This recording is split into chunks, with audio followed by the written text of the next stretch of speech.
Good driving kick, but it's returnable from the 5 by Cosby.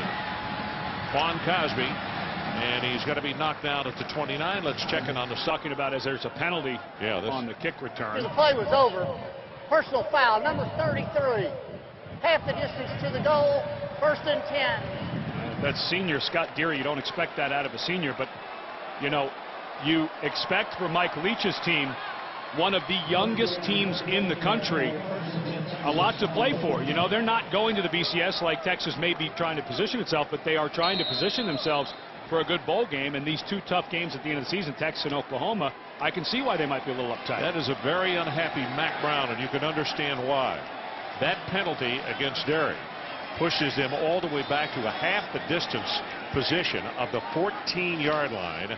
And a pitch back goes to Charles, and they're going to see if they can run themselves out of trouble. He's going to be tackled for no gain. And let's take a look now at the Pacific Life game summary. Well, the thing that's amazing to me, talk about 1th by sea, 2th by air. Look at the average yards per play for these 2 teams. -3 rush yards for Texas Tech, flop at 240 pass, 184 rush, 90 in the pass yards, and Jamal Charles is out. limping off the field. They had to take him out of the ball game, and you can see him stretching on the sideline. Vondrell McGee goes into tailback. He gets the handoff, and he's going to take it just short of the 20-yard line. Well, he didn't. It didn't look like he got. Let's see if somebody lands on his leg. Oh yeah, absolutely. Wow, he got spun all the way around by Joe Garcia, and his leg got stuck underneath of him. It's hard to tell sometimes when your leg gets caught like that. Where did the pressure go? Did it go into the ankle or on the knee? Could have been a little bit of both. But that was an unfortunate for Jamal Charles that his leg got caught underneath of Garcia like that. So huge 3rd down right here for the Texas Longhorns.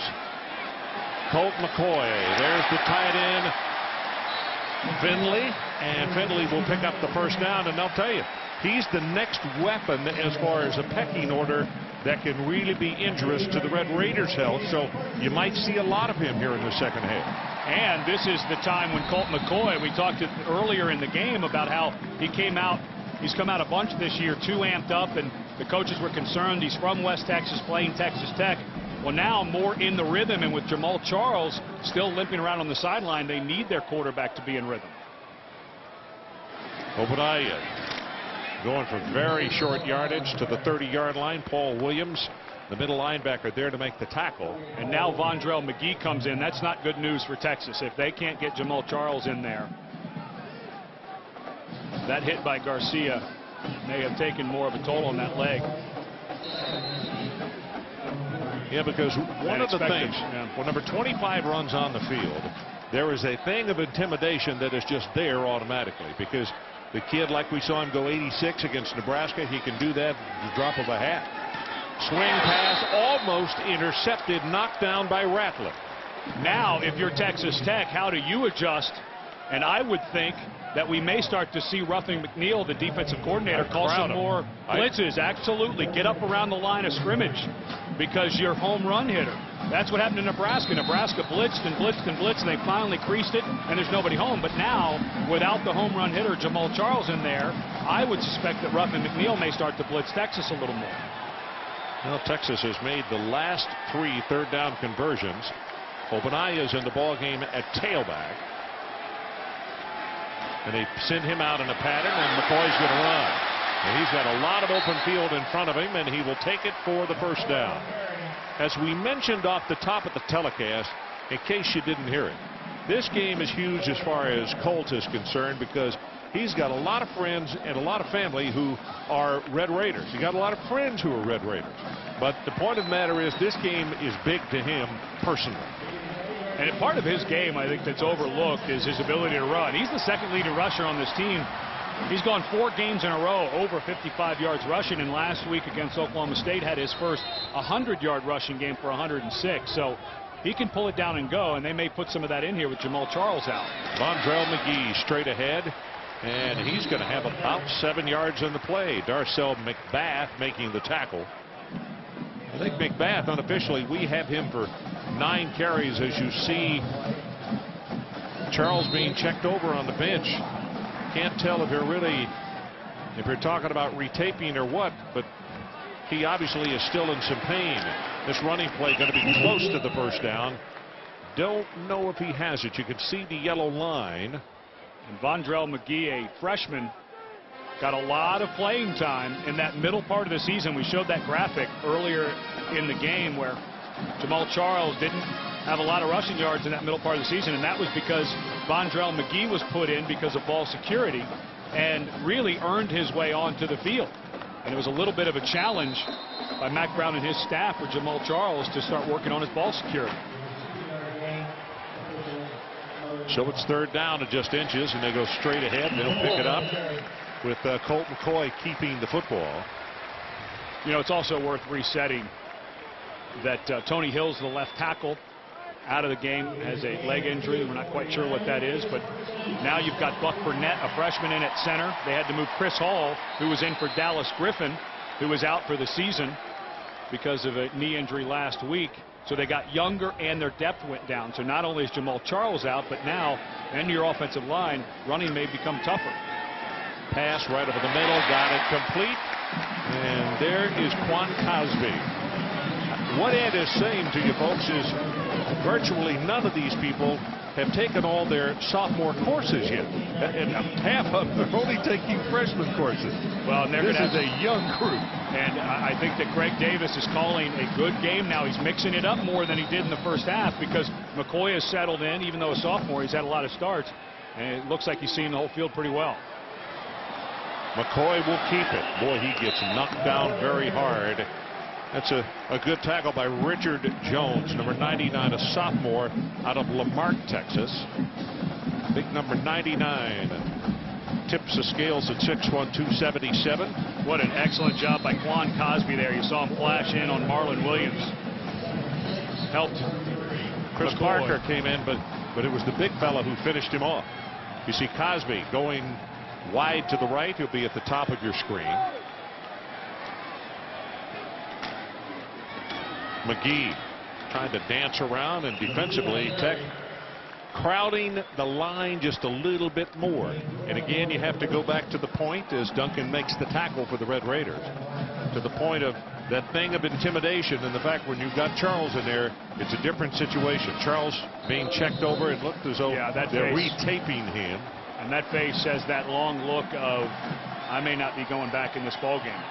13th play of the drive is started back at the 14-yard line. Third down, they need to take it to the 27. And it is a called quarterback draw and collared and short of the first down because of it. That was Rajon Henley. And it looked for the world as though Colt McCoy would have the first down, and then watch this collar job, and he just stops him. Excellent job by Rajon Henley. He's working. And that is not a penalty. You can grab the back of the helmet. That is not a penalty. He's working one-on-one against Charlie Tanner. Good job by Henley. And now, because of that tackle, you've got a fourth and really a big 2. And I think this is the right decision to bring your field goal unit on. Because of that tackle, I think they may have gone for it had it been fourth and about a half a yard. Now the ball is going to be placed down at the 36, so it's a 46-yard attempt. And it's Shipley as the holder, I was about to say, and they snap it to him, and Shipley, who obviously is a wide receiver, runs it on a fake. It is first down, Texas. And you go back to the report by Jack Arute about all of the fakes that Texas was working on. And it's the middle of the field.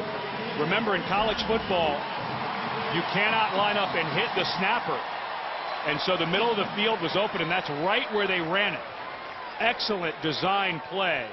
And Shipley does an excellent job of getting over the top, but it's because Texas Tech didn't have anybody lined up over the middle for fear of hitting the center. Tiemann into the ball game at fullback. First down from the 23-yard line. Play action. McCoy got a guy, and he threw it short. And let's go down to our aggressiveness rather than us with theirs. Texas has eaten up 6:11 off the clock on this drive as McGee running hard will take it just inside the 20, and again Henley making the tackle. So the it's a double-edged sword as far as Tech is concerned. They got to stop them, but also this drive is, if they wind up with taking 8 or 9 minutes off the clock and get points, that is a tough pill to swallow as far as Tech is concerned. And think of how good this drive for Texas, eating this much clock. This is the 16th play of the drive coming up. We're going to get a timeout. Yep, Texas Tech is going to call it. And I think it's exactly what we're talking about. They're getting worn out. Yeah. And you're at almost 7 minutes on this drive. And I think this is one of those timeouts that is just, we need to catch our breath here, guys. So let's take the field. It is the Texas Longhorns leading, and they are knocking on the door again. So we are back in Austin, Texas. Ron Franklin, Ed Cunningham, Jack Arute, and the Red Raiders down by 8 points just called a timeout. Not only to talk things over defensively, but also to get a breather. This is the 17th play of the Texas drive coming up. It started way back at the 18-yard line of Texas. And most of it without Jamal Charles, who's trying to walk off an ankle injury. Things not looking very good for him. Third down, the line to make is the 13. McCoy, quarterback draw. Now he's going to throw. Wide open. Touchdown, Quan Cosby.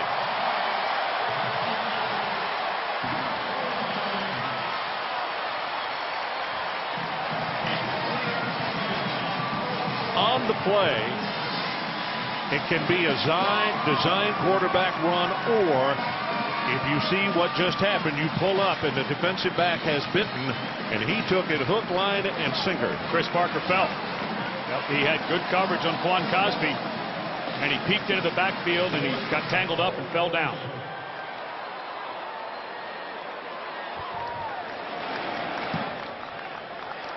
Extra point attempt is up and good as it was hooking to the left, but it went through. So let's take one more look at the touchdown. You see McCoy running. He's running for his life here and then turns around and throws it. It's a 15-point Tech in downtown Austin.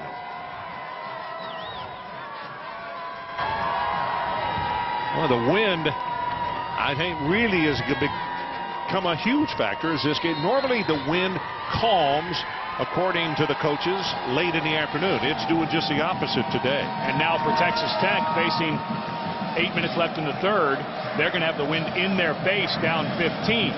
But they get it for the fourth quarter. Right. So obviously that could be huge.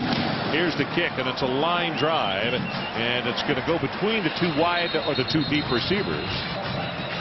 Well, we'll take a look at that touchdown again. An excellent job by Colt McCoy. Here's the matchup down here, but watch the quarterback as he breaks contain. He keeps his eyes down the field. You know, there's some guys who scramble and look for that green grass and say, oh, I can go make this and maybe pick up the first down, although that was good by Ray-John Henley. But he just kept his eyes downfield, and Chris Parker got caught looking back towards McCoy as he went to scramble and lost sight of Quan Cosby. That was just a really nice job by a quarterback scrambling and finding the open man.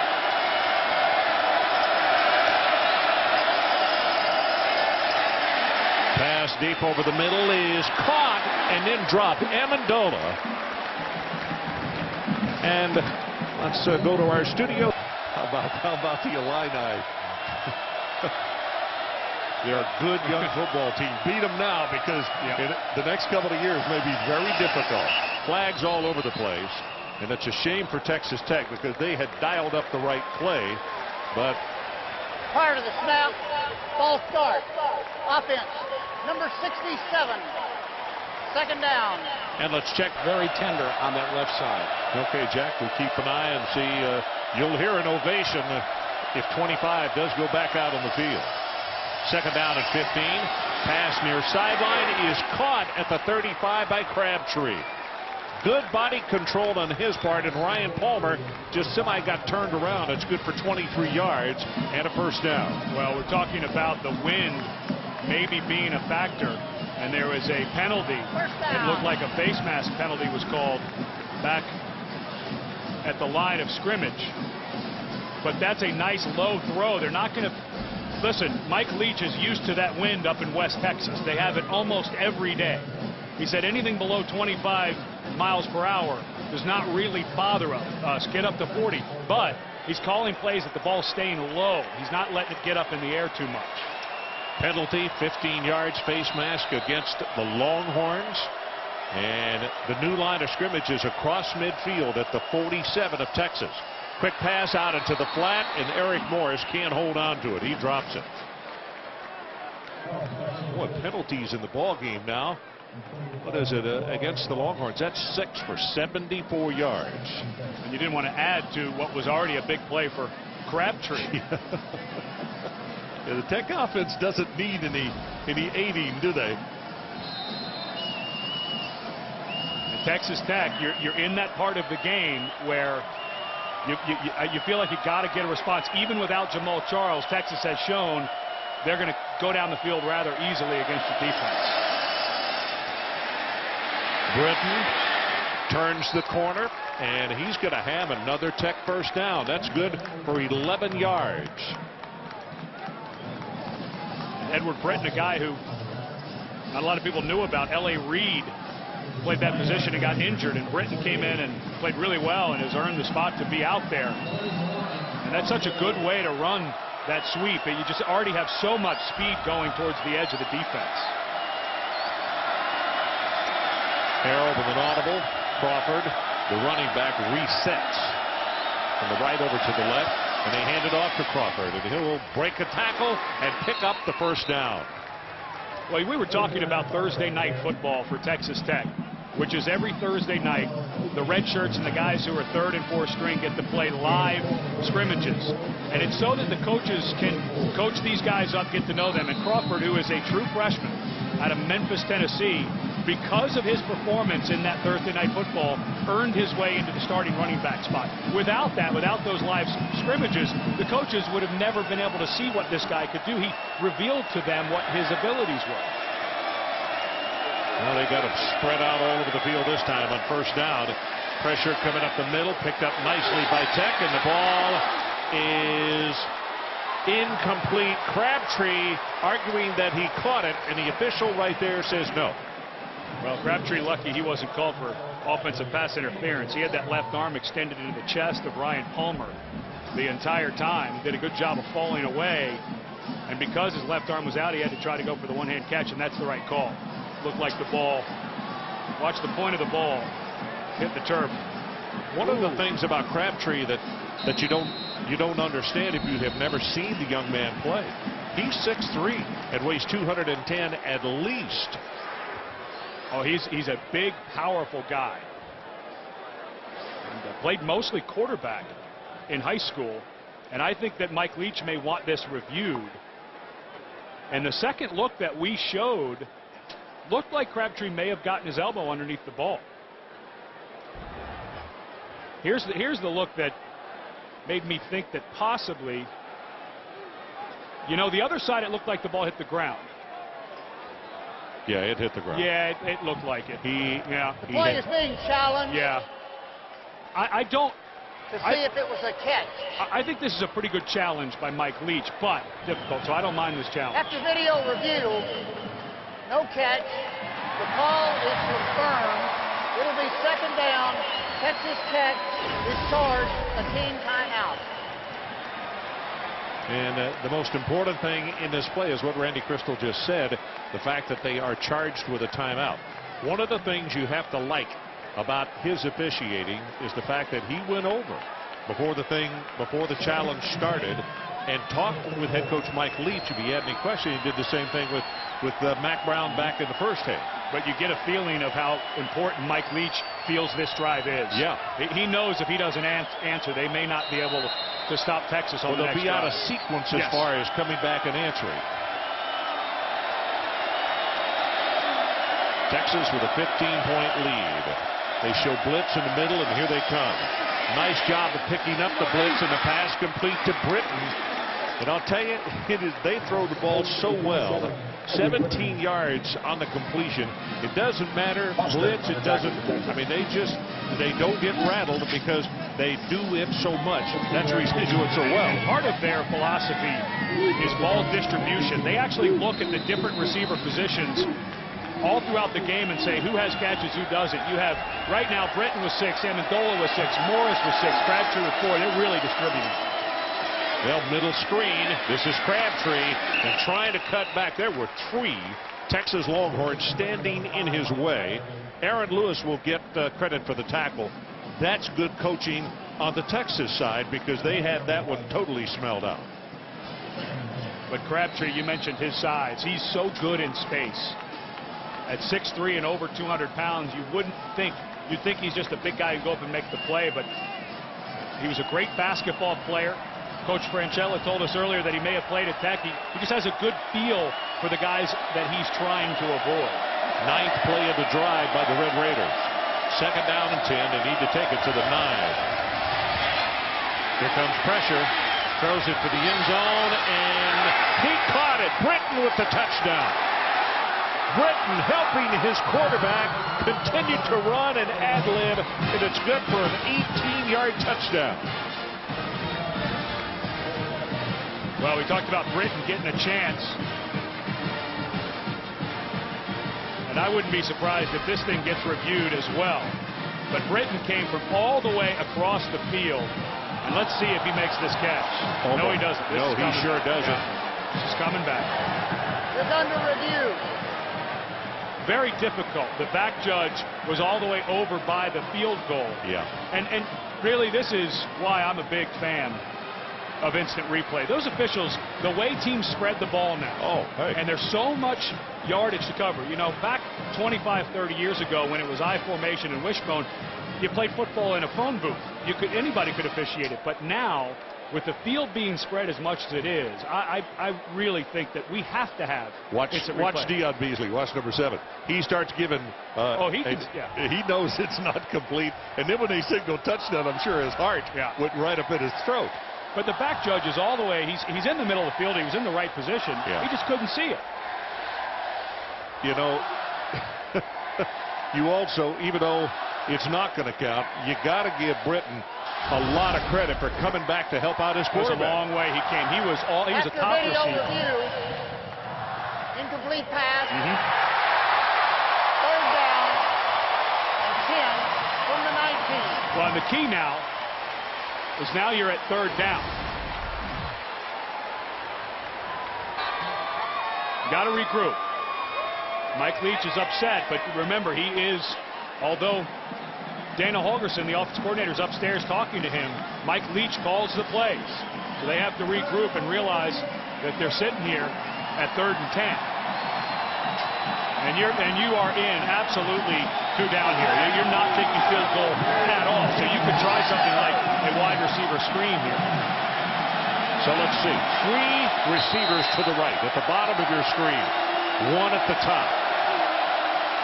Look at the splits with the offensive linemen. They must be 2.5, almost 3 yards apart.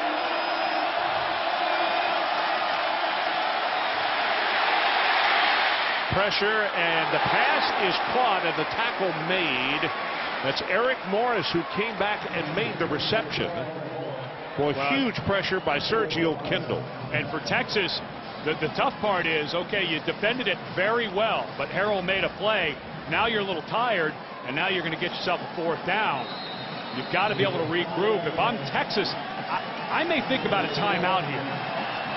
There's a little confusion right now for Texas. I may think about calling a timeout and getting this right. Tech at the line of scrimmage. As usual, no huddle. 2 wide receivers to each side. Pressure. Pass is caught, and a flag comes down. Well, they're going to call Henry Melton, I believe, for roughing the passer. But Melton was completely unblocked. I don't know how Graham Harrell got this ball off. Holding. Wow. Number 65. It'll be a 10-yard penalty. 4th down. I believe they called Luis Vasquez for it holding. was. Yeah. And he went down inside to pick up Sergio Kendall. And they let Henry Melton run absolutely free. There it is right here. Oh, that's just not smart. You don't have to. You don't turn and throw a guy. If Vasquez doesn't turn and throw Kendall, they don't call it. And now, I just don't think a field goal helps you here. I think you've got to go for it here on 4th down. But you also got to look at the odds, Ed. Now you're talking about a 4th down from the 23-yard line. And you got to take what is the most sure thing, I would think. And a touchdown, the odds are a lot greater of not getting it. I agree, but I just get the feeling Texas would go right down the field, or is going to go right down the field. Texas Tech just hasn't been able to stop that running game. 5 seconds on the play clock. Down to 4, down to 3. Carroll, pressure from the backside. Throws it for the end zone, just puts it up for grabs, and it is knocked away and incomplete. Texas football. Aaron Lewis, number 95, give him credit for applying pressure to the quarterback, Graham Harrell. Well, that goes back, and Graham Harrell, who's all excited over on the Texas sideline, very competitive young man. He's getting into it with a couple of guys over there. It was the best he could do, but just a tough penalty on Vasquez. He didn't have to turn and throw Sergio Kendall. If he doesn't do that, whole different ballgame. So let's take a timeout. Texas continues to lead as we go back and look at the key play in the drive. Fellas, there will be no rushing numbers in the fourth quarter for Jamaal Charles. He's been taken to the locker room. We have documented the left ankle injury. They tried to put a rubber heel wedge in there. Still a lot of discomfort. They're going to put him under an MRI and some x-rays. He is likely out for the game. Okay, thanks so much. That Tech drive, 11 plays, 57 yards. And the holding call erased a touchdown, as Texas is going to keep this ball on the ground, I'm sure, as much as they can.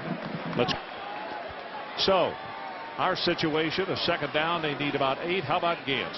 That's really something. He's been on the bench as the number 2 guy. Ball again, and with not a great deal of success, and now it's going to be a third down and long situation. Hunter on the stop. You've got to expect that Ruffin McNeill, oh boy, more injuries for Texas. That looked like Blaine Irby comes up. Both of these teams battling guys who block for their offense. But you've got to feel Ruffin McNeill, the message to his defense was, guys, this is it. Yeah, we need to stop. Yes. If we don't stop here, this thing may get out of control. I don't care how good our offense is, because Texas can run the ball. We've got to have a 3-and-out right here.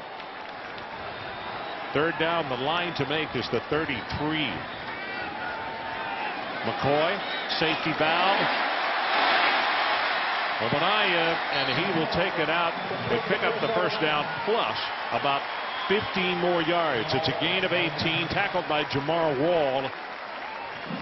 Now, Ogbonnaya is a really good story. He was bouncing back and forth between running back and fullback. He'd gotten up to about 235, 240 pounds. And he and Jamaal Charles formed a relationship this summer where Jamaal Charles started working with Ogbonnaya on his speed, and Ogbonnaya started teaching Jamaal Charles how to get in the weight room and work on his upper body strength. So both of those guys really helping each other out. Good exchange for each other. That's right. Straight ahead with the running play here, and a good burst of speed by McGee, and Marlon Williams there to make the tackle. And let's check. 2 tight ends in the ball game as Texas trying to guarantee themselves of running the ball and picking up first downs. Whitlock will make the stop. And let's see from where they have spotted it. It's going to be a third down, and the Longhorns will still need a couple. I mentioned earlier that Ruffin McNeill took over as interim defensive coordinator for Lyle Setensich after the Oklahoma State game. He cut down on packages so guys didn't have to think as much. He worked with his defensive line that he was coaching before, and now he's coaching the linebackers about penetration, and they'll need that right now. Maybe a zone read out of this formation, but I would expect a running play from Texas on this one. Well, they need the 44-yard line. McCoy looking, good pressure from the outside, and the pass. Ogbonnaya with a great catch. Boy, put an asterisk by that one if they score points at all. That is a great athletic move. Well, and it starts again with Colt McCoy's ability to scramble. It's one part of his game that has gotten so much better in the latter part of this season. Earlier in the year, he was kind of a sitting duck. Now he moves around. Give Ruffin a lot of credit on the fact his outside people have really given Colt a lot of troubles. Particularly, he likes to roll to his left, and they've done a good job of denying that or making it a forced pass that's hard.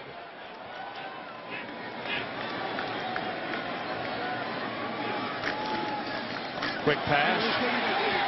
Cosby. And Quan Cosby will step out of bounds at around the 34 as Texas just continues to chip away. Chris Parker defensively. And that was a side adjustment between Cosby and Colt McCoy, because that was supposed to be a handoff to Vondrell McGee. But because Cosby had soft coverage, McCoy didn't hand it off. He just tossed it right over there. Nice pickup. McGee got a big opening. That'll be another Texas first down. Clock is now under 1 minute to play, third quarter. McBath, who is at least in double figures in tackles in the ball game, made the tackle for the Red Raiders. Well, the rushing game for Texas, and Jamaal Charles in the locker room ended with 167 rushing yards. Texas now with closing in on 200 rushing yards. That's really been the difference of the win streak that they're on. Their rushing game has been so much better. McCoy, play action. Nope, it's the handoff to McGee, and he's tackled by Whitlock.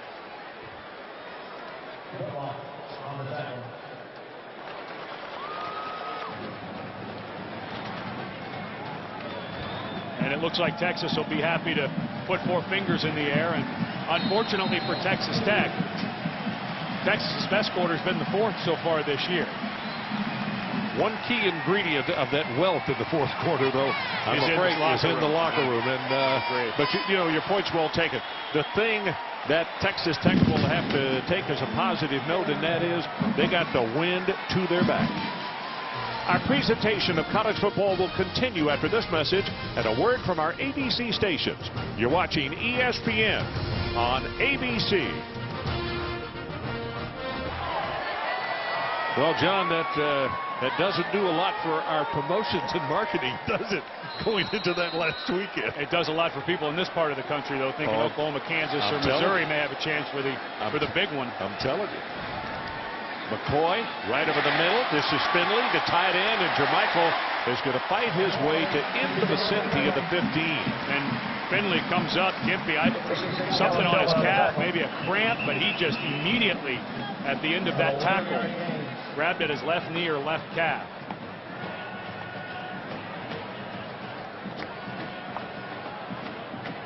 It didn't look like it got twisted when he got tackled to me, so I think maybe it's a think it's a cramp.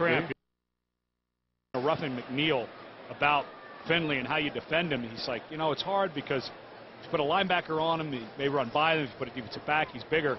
They at Texas Tech love Jermichael Finley to go to Tech and play kind of that slot receiver, not even a tight end position, which, I mean, Texas Tech has guys listed as tight ends on their roster, but they really don't play them. So that's how much respect they had for Jermichael Finley.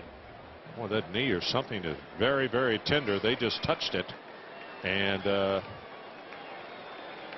it's a cramp. And that's what it is. If he seemed fine, and then all of a sudden it just locked up, and it typically happens. Your hamstring or your calf will typically cramp when your knee is bent because the muscle is more contracted.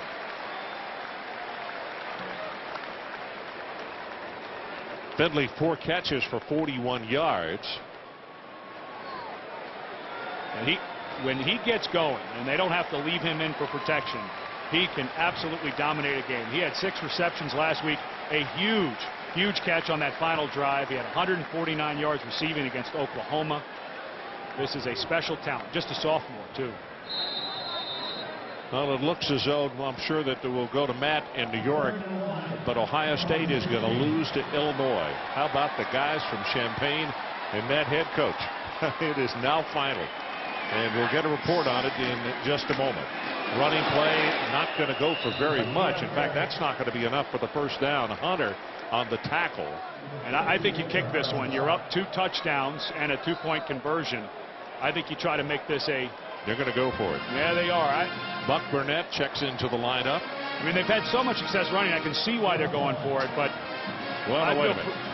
Let's see. Now we got more substitutions coming in, so... Well, but they instead of going with the big people, they're going with the little people. It looked like they were going to line up. I thought maybe they'll try to draw them offside. Well, the most important thing is the 25-second clock just started.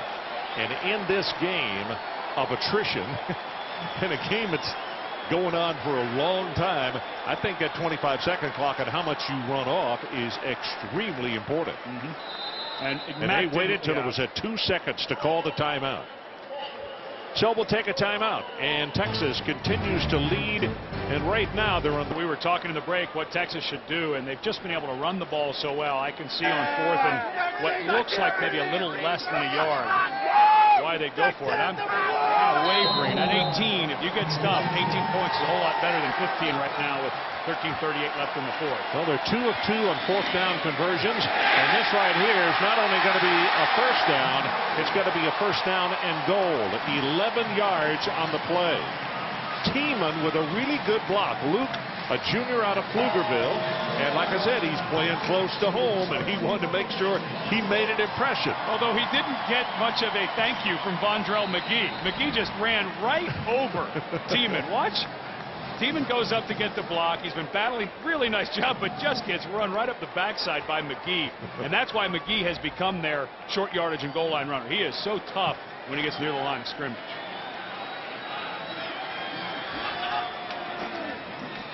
McGee again, he's going to be stopped for no gain. In fact, he may have lost a yard on the play. Whitlock on the tackle. Well, one of the things that Texas has done, they of course had that 2-game slide there in the middle of the season to Kansas State, and then of course Oklahoma. The last 2 games they have averaged nearly 340 yards of rushing in the first 8 games. They just couldn't get Jamaal Charles going, but it looks like more guys are dealing with cramps here. 14th play of the drive. Play clock still shows 5 seconds, down to 4, and they snap it. McCoy looks for a spot to run, throws to the end zone, and almost caught and dropped by Quan Cosby. It'll be 3rd down.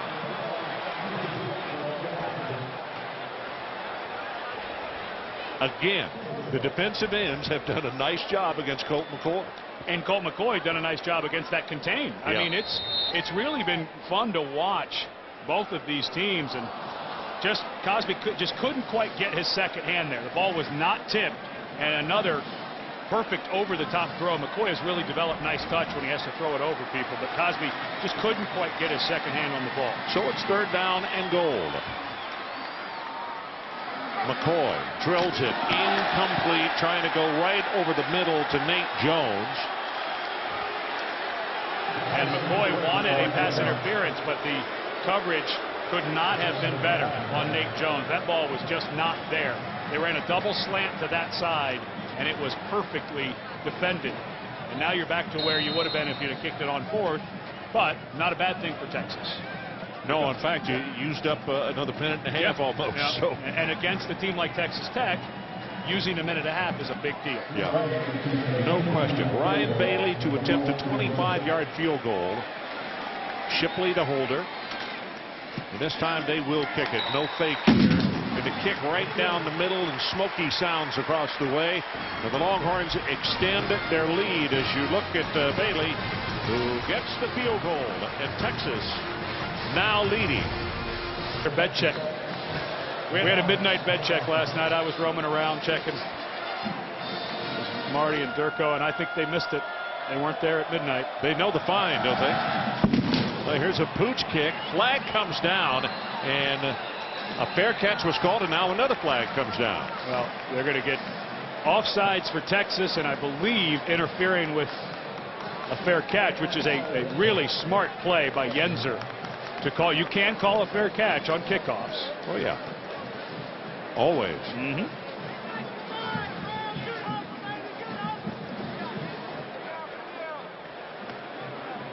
And a nice adjustment by Texas Tech. Remember earlier in the game, that little pooch was recovered by Texas.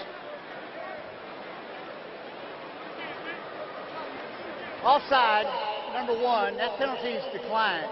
Kick catch interference, number 7, will be accepted. 15-yard penalty, first down.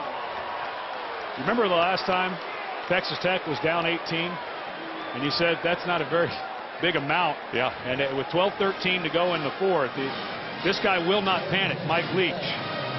And the 4th quarter has been owned by Texas the last 2 games, but Jamaal Charles out. And if Graham Harrell can get hot, they're still in this thing. Harrell got a man near side. Guess who? Caught at the 15-yard line, Britton, and he will take it all the way down to the 5-yard line. And let's go down to Jetters for Texas. If it were baseball, you'd say the 2, 3, and 4 hitters are, not in the ball game. Harrell looking far sideline, corner route, caught. Was it a touchdown? Yes, and that is Eric Morris.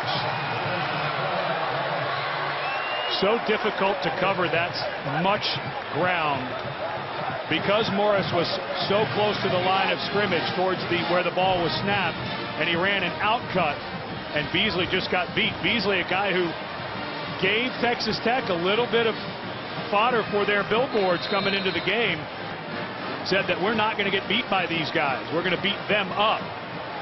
And that time Morris taking advantage of Beasley with a nice route. Well, I talked about the importance as they're going for 2. That was only a 26-second drive. Not even a half a minute. Maybe a little early for 2. I always feel like you should wait until the end. Out in the flat, got it complete, and they convert it. That's Aaron Crawford, the freshman. Of course, it doesn't matter when it's good, but sometimes, if you miss this, it's something you're chasing for the rest of the quarter. You've got to score again. Let's go to New York. Hey, let me tell you something. For Illinois to have frozen it, so to speak, for that length of time, that's absolutely incredible. That game was at Ohio State. It was not in Champaign. And if you are watching this ball game, that's a good loss for this conference, because with Kansas sitting at 4 in the BCS, Oklahoma at 5, and Missouri at 6, probably needed a little bit of help headed for that Big 12 championship game. Now things looking a little better. If somebody can come out with no or 1 loss out of that Big 12 championship, may be able to play for the crystal ball. Trelika to kick it off. 10-point ball game.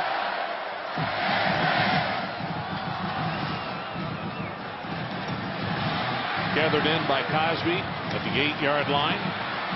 Trying to stay inbounds rather than go out, and he is tackled at the 27. Here's our ESPNU All-State stand. Now Charles now jogging on the sideline, so maybe the 4th quarter does that to him, as that running play is smacked by Hunter. The linebacker Victor Hunter comes in, and I mean really put the lumber on the running back McGee, and it's going to be a 2nd down, and let's call it 11. As quickly as Texas Tech came out and scored, you get the sense that the defense was charged up by that.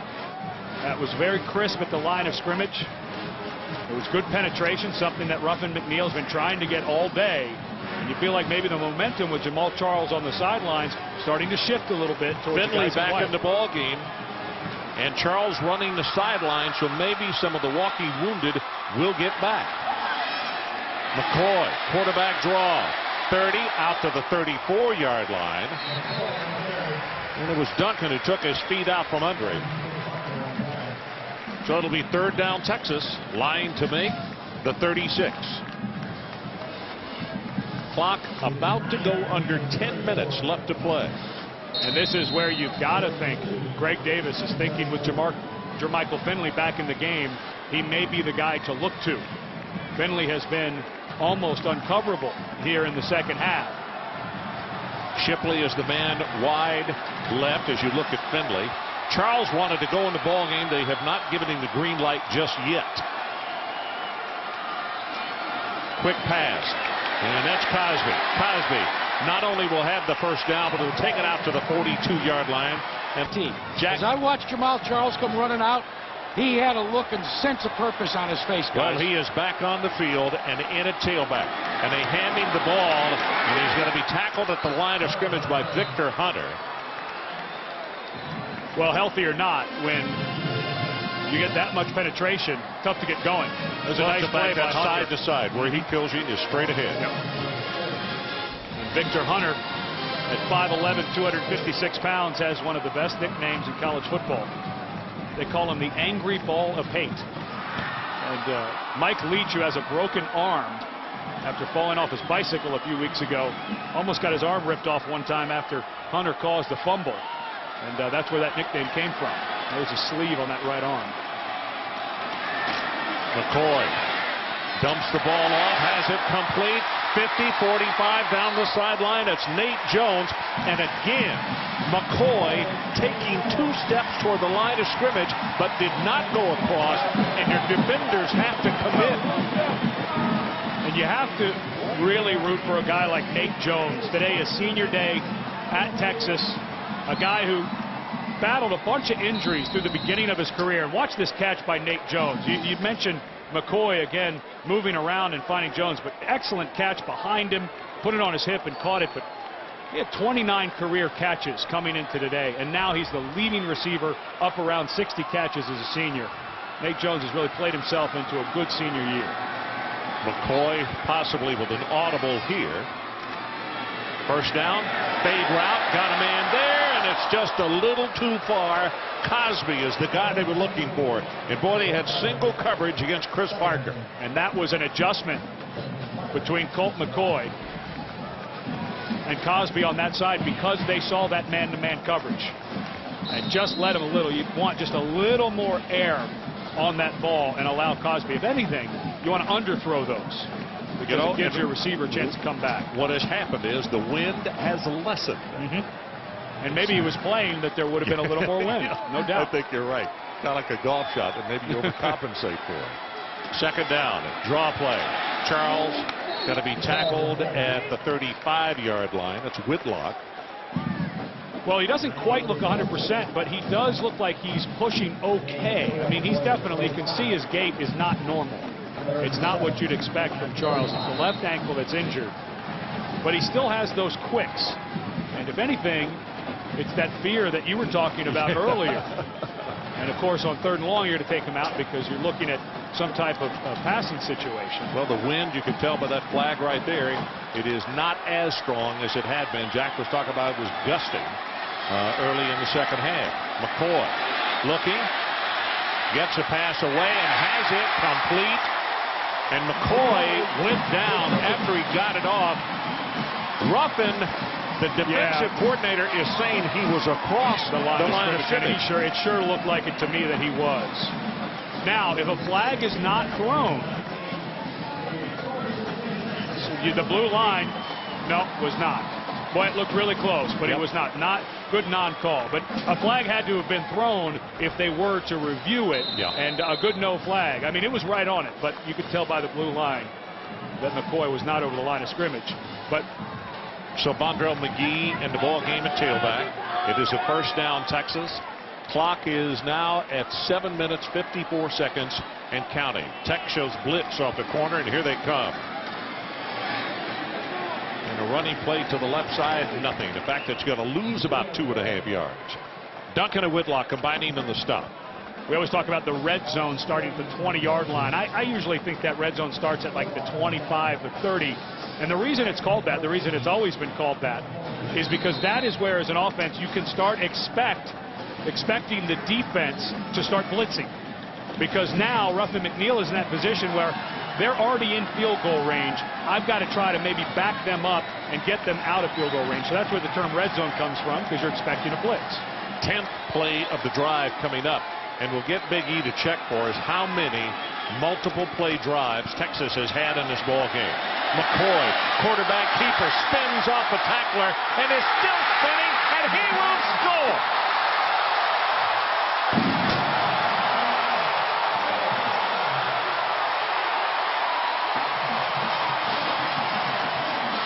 Who does he think he is? Stephen McGee?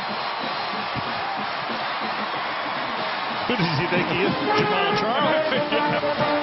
Wow.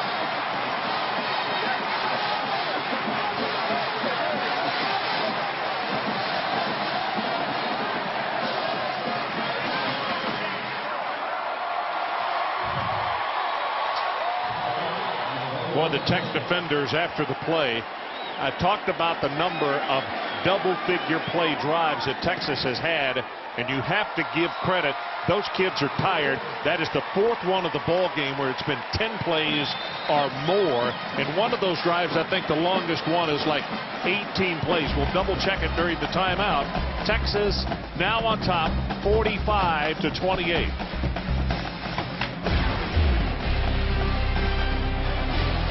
Fellas, that rushing touchdown by that man, Colt McCoy, should come as no surprise. He's the 2nd leading rusher in UT competition this year, but he's also a pretty good runner.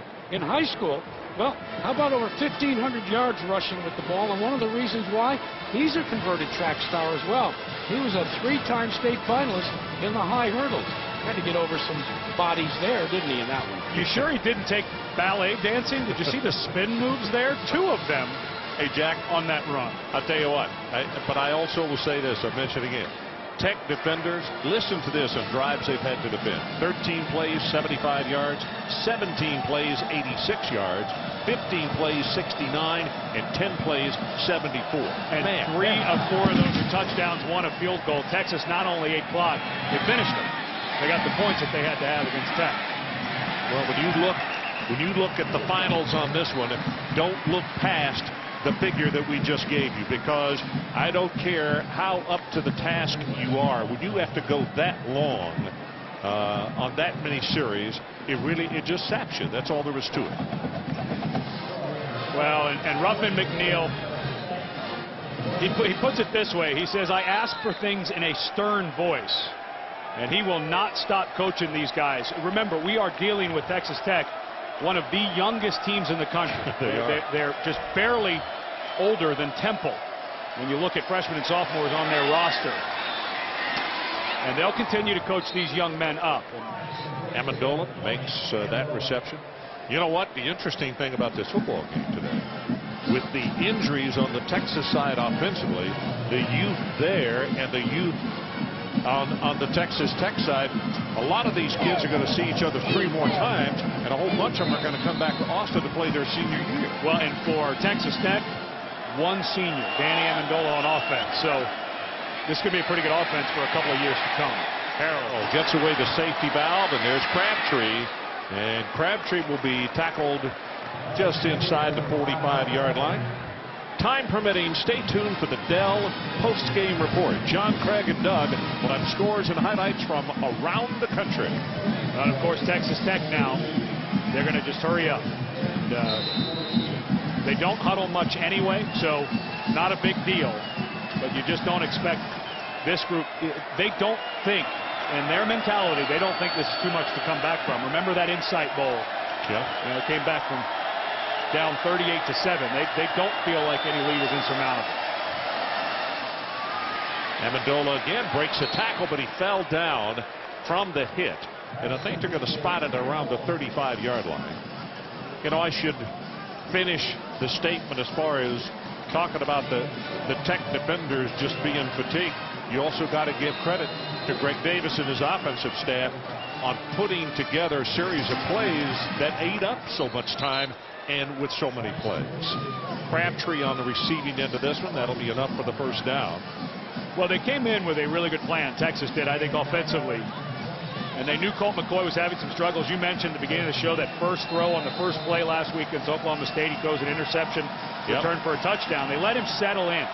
And, of course, it helps when you have the help of Jamaal Charles to let your quarterback settle in.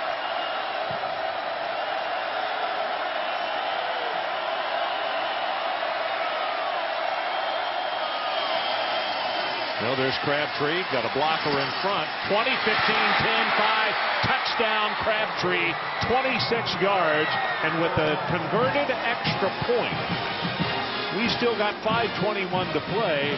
All of a sudden, this will become a 10-point ball game. Well, Mack Brown, you cannot, the whole thing, if you're Texas Tech, they're the aggressor now. They're the ones who are behind and have to be like Texas has been for the last 2 weeks against Nebraska and Oklahoma State. Now, the question in Mack Brown's head has to be, how are my guys going to react? Now, we have the lead. And how are we going to react to the other team being the aggressor in the fourth and not us?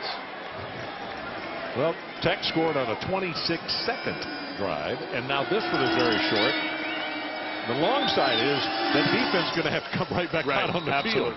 But I mean, you know, it's up to them. They're in position. They're within 10, and there's 5:21 to play. To get over the top to make that play. Texas Tech probably scores anyway, and now Texas Tech lined up for an onside kick. This is Corey Fowler who will execute this.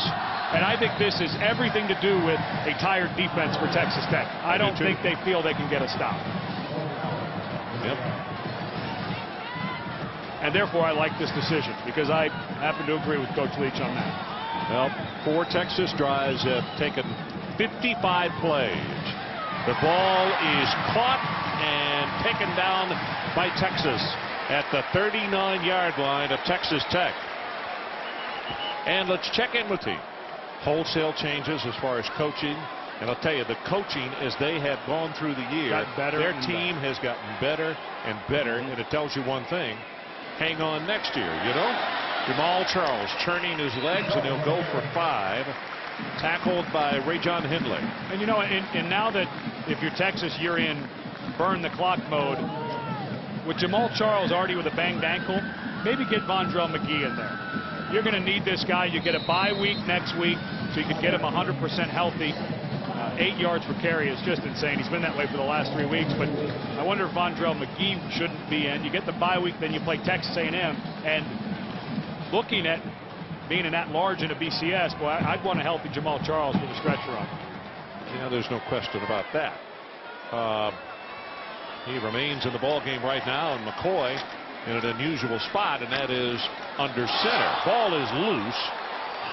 I think he may come out of the ball game right now. Well, and we talked earlier that has been a problem for Jamal Charles. So not only is he injured, but he's prone to fumbling. So Vondrell McGee has just been given a call, and not much of a hit. Now it's Ogbonnaya who will come in.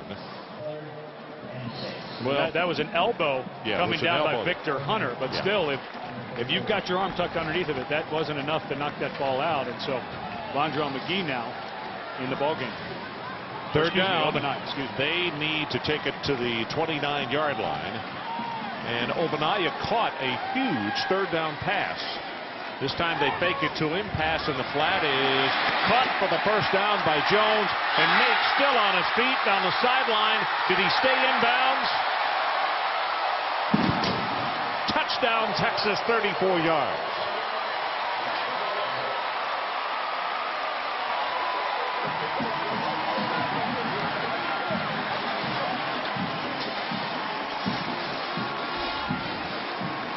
Well, you can't. It's senior day here at Texas, and Nate Jones, I mentioned earlier, he battled some hamstring injuries, got his weight up because he was working in the weight room so much and in rehab. Excellent job tiptoeing down the sideline. Even if they review it, I think that would stand, but a nice job by a senior on senior day. Finley was waiting for him. He almost knocked him out of bounds. So he gets the touchdown, 34 yards, and the extra point attempt coming right now from Bailey, and he got it. Well, again, going back to Nate Jones, coming into this season, his senior year, he had 29 career catches. And with the 4 that he has today, he's up to 61 catches in his senior year. He leads the team, just stayed at it and stayed at it, had to cut some of his weight off because of all the rehab he had to do. He was in the weight room a lot. He ballooned up well over 200 pounds, got himself down to playing weight at 195, and just have to feel good for a young man who stayed at it and is enjoying such a nice game during senior day. Check objects. The UConn. I'm crying. Yeah, I'm sorry, Jack. You know, I really like the rule that the NCAA changed where if you're graduated and have a year of eligibility, you can transfer without penalty. Ben Mauck, of course, Riley Skinner went in for him when he got injured at Wake Forest and gets to go to Cincinnati under Brian Kelly and enjoy a very productive, fun senior year. I think that's a really nice change the NCAA made. Long kick dropped at the 8-yard line. And that's Lewis. Lewis going to take that thing all the way back to the 30-yard line after what looked as though could be a bad miscue. Well, we talked about off the top of the telecast, senior day for a lot of young men. This 2007 senior class, look at their record overall. And probably one of the biggest things for them is that 13-0 in 2005 and a win of the national championship over Southern Cal. You know, I was lucky enough to win a national championship back in 1991, and it didn't really sink in while I was in college. And I asked one of my coaches, when will this matter? They said 10 years from now. Yeah, did it? Yep, it sure did. So 2015, I think these guys will realize what a special year that was for them. Bobineau with the interception.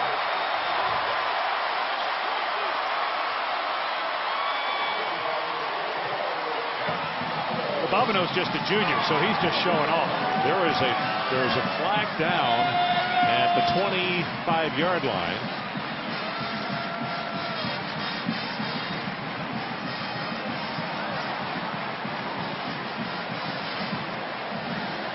And Graham Harrell's got to be careful. He is always on the field with his helmet off. 6. Half the distance to the goal. Oh, a personal foul against Texas Tech. It sounded like he said he was breaking up, but it sounded like he said number 6. And Graham Harrell maybe, well, I think he wanted pass interference, and I'm not so sure he shouldn't have gotten that. It looked like Bobineau bumped Britton, but that aside, if this personal foul is on Graham Harrell, he's been having a rough day with some of the officials. Oh, sorry. You know what? I think they got 76. Brandon Carter, who came over late and took a shot at a Texas Longhorn. So the big clock shows 3 minutes and 20 seconds for the Longhorns to run out and to have a victory over an always tough opponent in the Texas Tech Red Raiders. Stubborn group when they play the Longhorns. Vondrell McGee is in a tailback, and he'll get the handoff and is going to be dropped behind the line of scrimmage. Whitlock on the tackle. Now let's take a look at our Pacific Life game summary. Well, as we suspected, it was going to be the running game. But who knew that Colt McCoy would run so well, as tough as Jamal Charles. Michael Crabtree made it interesting, cut it to 10. But then Nate Jones with an excellent job staying in bounds. A couple of missed tackles, but give Jones credit for keeping his balance and not going out of bounds on that last touchdown. Tech shows blitz off the corner and straight ahead with the handoff. You could hear the hit. That's going to be no gain. It'll now be 3rd down and about 14. Oh, you talk about the Big 12 Conference and the Big 12 North. The only 2 teams still in the race, Missouri and Kansas, and of course they play each other at the end of the season in Kansas City, so that will decide that. But in the South, Oklahoma State, who plays Kansas tonight, Oklahoma plays Baylor tonight, and Texas all still in this. So Texas looking at a possible at-large if they went out, but if things fall their way with Oklahoma, Baylor tonight, then they go to Lubbock, and then they play Oklahoma State, which is always tough. Are there 2 losses in there? Probably not, but it's possible. So a timeout as the clock ran all the way down to 1 second. Let's take a look at Missouri has to go to Kansas State. It looks like they've fallen apart a little bit after their huge win here. And then for Kansas, of course, tonight at Oklahoma State. And then next week we get to see them against Iowa State. And Iowa State, a much improved ball club, with a huge win today over Colorado. There's those uniforms, the Fighting Chiswick's. Yeah. Oh, and a lot of people wonder, Gene Chizik left here as the defensive coordinator to take that job, and wondering why he would not wait for a different job to come open. Iowa State, a very difficult place to recruit to, and he's done an amazing job. Dan McCarney before him did a great job there as well, but Gene Chizik has made that team better as the team has gone on. I start to say, I mean, you know, that's the mark. When you look at a team from the start of the race, and then as they start coming down the home stretch, and there are a couple of other games in there they were very close on. So, you know, if you give them a grade on, you know, what a coaching staff did, you know, I think those guys have got to be excited about spring training coming up. I don't know what kind of recruiting they're going to have, but anyway, you're exactly right. They've gotten better. And let's go back and check with Miner. Matt 12, it was reported this week that Dennis Franchione is in buyout talks with Texas A&M. You have to suspect a change at Nebraska, but there's already been a change at Baylor. reported this week that Guy Morris has been bought out of his contract but is staying. And Guy is a very popular coach with his players, so maybe that was the motivation, and maybe if they can sustain that motivation and play for Coach Morris, and that would be a humongous one over Oklahoma. Awfully early to say that, but you never know. And how about Mississippi State? 2 years in a row that they have tagged Alabama. And somewhere tonight, Mike Shula has a big smile on his face. 4th down, pass over the middle, caught, touchdown Texas, Quan Cosby.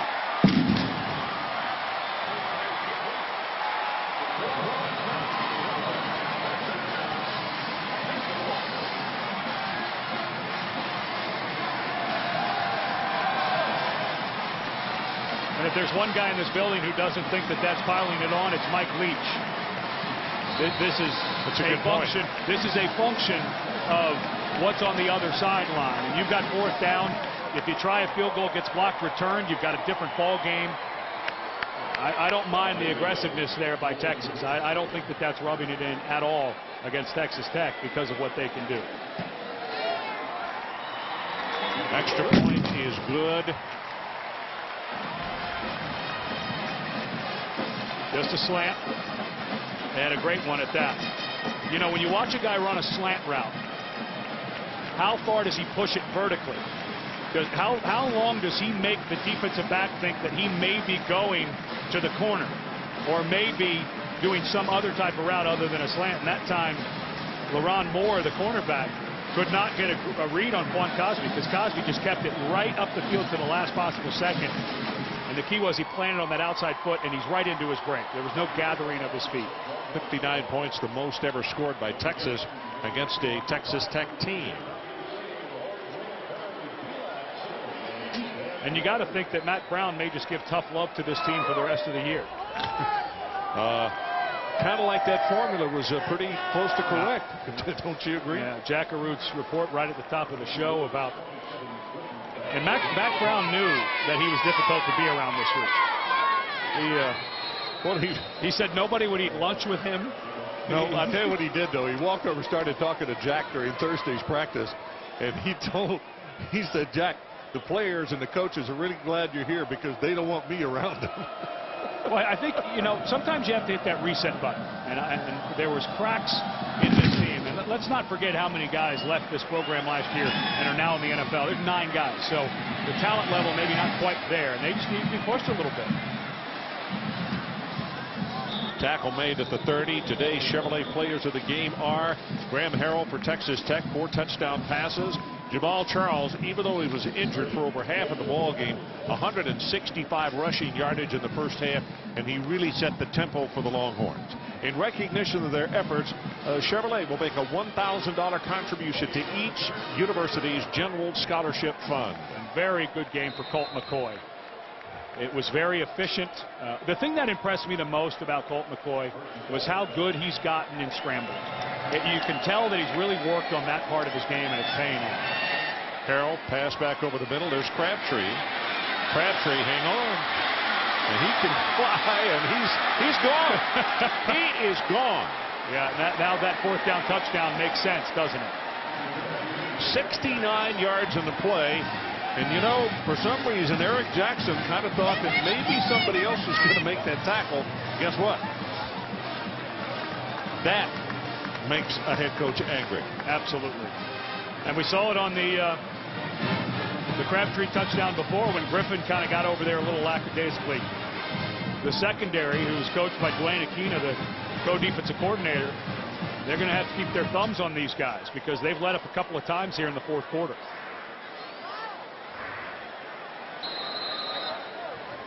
Unbelievable freshman. Going for 2. Crabtree, 9 catches, 195 yards, and 2 touchdowns.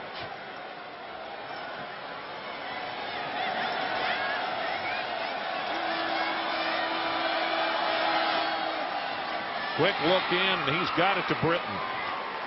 So 2 points tallied for the Red Raiders. And now you're at 16, so 2 touchdowns, 2 two-point conversions. You're going to see another onside kick.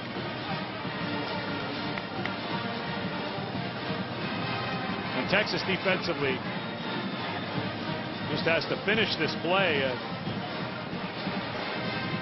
Looked to me like Foster got caught up inside, but the safety's got to take a better angle. But now you go back to that 4th down, Colt McCoy throwing that touchdown. Now you see why they did that.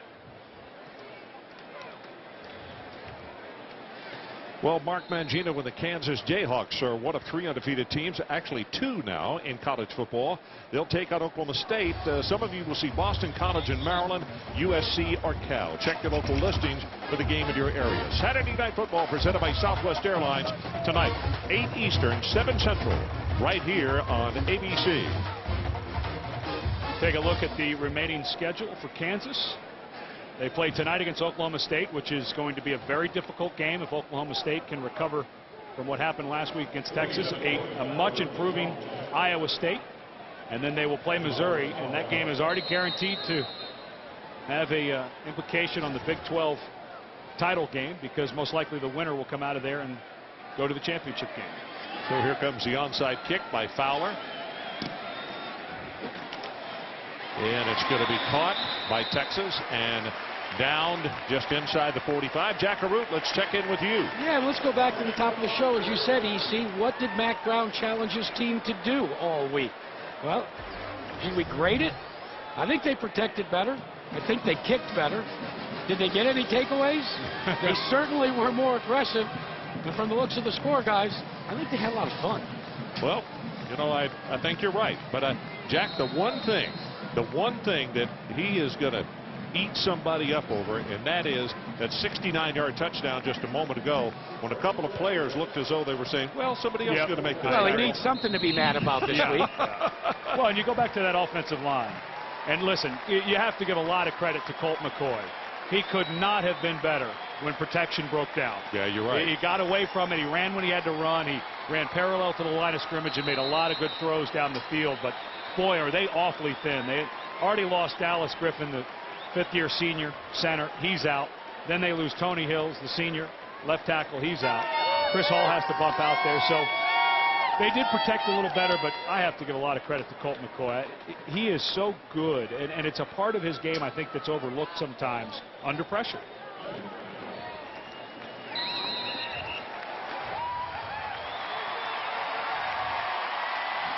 So Colt McCoy, the young man who played at Jim Ned High School in Tuscola, Texas. Not a real big place, but he proves that under pressure he is extremely difficult to deal with. And for that young man right there, Greg Harrell, he had a really good outing, 36 of 48, 5 touchdowns, 466 yards. But it's the Texas Longhorns who prevail, 59 to 43. And you see the two coaches talking at the middle of the field, and obviously a lot of respect for each other between these two guys. In fact, that conversation still going on between Coach Leach and Coach Brown. And let's go down to the sideline, Jack Arute. Well, Mac, I got to ask you, that was a long conversation with Mike Leach. What did you say? Well, I just told Mike that I have such great respect for what he does with the passing game, and they are absolutely amazing. I mean, we'll have to go back and look at what we're doing, but you got to give Texas Tech a lot of credit. Offensively tonight, you got to give us a lot of credit, too, because our offense hit on all pistons. Yeah, let's talk about that a little bit. You were kind of ornery all week, and you challenged this team. Are you going to be ornery in the bye week as well? I'm going to be really ornery, because we still got a lot of things we can fix, Jack, and this team's still not near as good as it could be. It's growing up. We're getting better. But we got so many things we can fix, and we're sitting here with 9 wins now. And there's some other things we can do.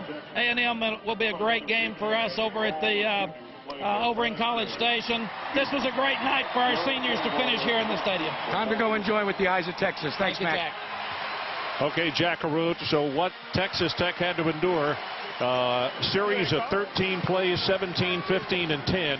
That was the big difference. 59-43, Texas wins it. For Ed Cunningham and Jack Arute, I'm Ron Franklin saying so long from Austin. Now let's go to John Saunders, Craig James, and Doug Flutie in our New York studio. Gentlemen.